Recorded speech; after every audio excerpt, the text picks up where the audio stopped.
A'udzu billahi minasyaitonir rajim. Bismillahirrahmanirrahim. Assalamualaikum warahmatullahi wabarakatuh. Muslimin dan muslimat yang dirahmati Allah sekalian, kita bersyukur kepada Allah Taala kerana menemukan kita lagi dalam siri perbicaraan kitab At-Tibyan fi Adab Hamalatil Quran, tata tertib bagi pembaca Al-Quran.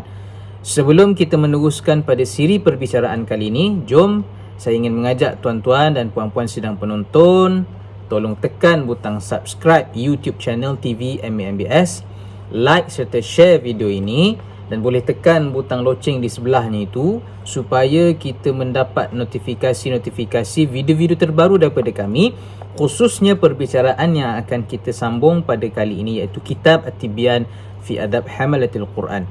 Hadirin mukminin sekalian, kita masih lagi berada pada fasal ataupun bab yang diberikan tajuk membaca Al-Quran secara beramai-ramai, membaca Al-Quran secara berjamaah ataupun membaca Al-Quran dalam perhimpunan. Pada siri perbicaraan yang lepas, kita telah pun meneliti beberapa dalil, beberapa athar dan juga hadis daripada Nabi sallallahu alaihi wasallam tentang keutamaan apabila sekumpulan kaum muslimin dia berhimpun untuk membacakan, mendengar bacaan ayat-ayat suci Al-Quran, disebutkan nama Allah di dalam majlis tersebut. Dan pada kali ini kita akan sambung pula berkaitan dengan hal yang sama, dengan kita membacakan beberapa lagi riwayat-riwayat, sama ada hadis Nabi ataupun athar daripada sahabat berkaitan dengan perkara ini.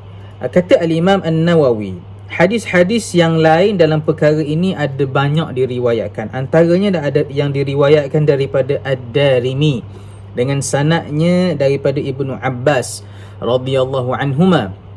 Katanya, "Man istama'a ila ayatin min kitabillahi ta'ala kanat lahu nura." Maksudnya, barang siapa yang mendengar suatu ayat daripada kitab Allah, yakni Al-Quran, maka dia akan didampingi oleh cahaya. Ada satu lagi riwayat yang lebih kurang sama sahaja, yang diriwayatkan oleh Imam Ahmad daripada Abu Hurairah radhiyallahu anhu secara marfu' kepada Nabi sallallahu alaihi wasallam, yang bermaksud, barang siapa yang mendengar suatu ayat daripada kitab Allah Ta'ala, maka pahalanya akan digandakan berkali-kali, dan barang siapa yang membacanya pula akan didampingi cahaya pada hari kiamat. Walau bagaimanapun, sanad ini ada sanad hadis yang kita bacakan sebentar tadi daripada Imam Ahmad adalah dengan sanad yang lemah. Adapun begitu, ini menunjukkan sesiapa yang mendengar ataupun yang berada dalam majlis yang mana dibacakan ayat-ayat Al-Quran di dalamnya, maka orang itu akan mendapat kelebihan, akan mendapat cahaya, akan mendapat petunjuk daripada Allah Ta'ala, asbab daripada keberkatan dia mendengar bacaan Al-Quran itu tadi.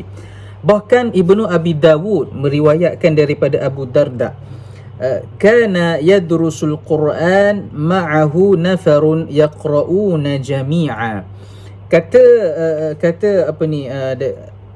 Abu Darda, diriwayatkan oleh Abu Dawud dan juga daripada Abu Darda, bahawa dia pernah bertadarus Al-Quran bersama-sama beberapa orang, dan mereka semuanya membaca Al-Quran.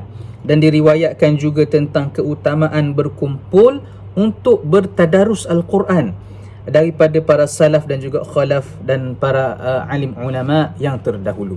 Ini menunjukkan bahawa berkumpul untuk membaca Al-Quran ataupun berkumpul dalam satu majlis yang mana dibacakan Al-Quran di dalamnya merupakan amalan yang terdapat dalam amalan para salafus salih terdahulu. Adapun kelebihan bagi kalangan yang berkumpul untuk membaca Al-Quran, terdapat banyak nas ataupun dalil yang menyatakan hal tersebut. Seperti mana sabda Nabi sallallahu alaihi wasallam, "Ad-dalu 'alal khairi kafa'ilih", yang bermaksud orang yang menunjukkan ke arah jalan kebaikan itu, pahalanya sama seperti yang melakukan kebaikan itu. orang yang membaca Al-Quran, dia sudah tentunya menunjukkan suatu contoh tauladan yang baik kepada orang ramai yang sedang mendengarnya. Contoh tauladan bacaan yang terbaik, contoh sebutan Al-Quran yang terbaik. Bahkan dalam masa yang sama, secara tidak sedar, dia mengajarkan kaedah pembacaan Al-Quran kepada orang ramai yang sedang mendengarnya. Maka ini di antara dalil-dalil dan riwayat ataupun athar yang dinukilkan oleh Al-Imam An-Nawawi dalam kitab ini, dalam bab ini yang akan kita bicarakan pada kali ini, memberikan maksud bahawa Allah Subhanahu Wa Taala sangat mengutamakan mereka-mereka yang berada dalam majlis yang mana dibacakan Al-Quran di dalamnya. Sebagaimana yang kita sebutkan pada siri yang lepas, Allah Ta'ala berbangga di hadapan para malaikatnya, dan Allah Ta'ala menyebut nama mereka-mereka yang berada dalam satu majlis yang mana majlis itu dibacakan ayat-ayat Al-Quran. Ini merupakan pengisytiharan ataupun pengiktirafan daripada Allah Subhanahu Wa Taala bagi mereka-mereka yang beriltizam dengan Al-Quran, beriltizam dengan pembelajaran Al-Quran dan sentiasa berada dalam suasana halaqah Al-Quran, maka mereka ini orang yang sangat-sangat utama di sisi Allah Subhanahu Wa Taala. Saya berhenti dulu pada siri kali ini. InsyaAllah kita akan sambung pada siri yang akan datang pada fasal yang sama berkaitan dengan keutamaan membaca Al-Quran dalam perhimpunan. Sehingga kita bertemu lagi. Aqulu qawli hadha wa astaghfirullahal azim li wa lakum. Wassalamualaikum warahmatullahi wabarakatuh.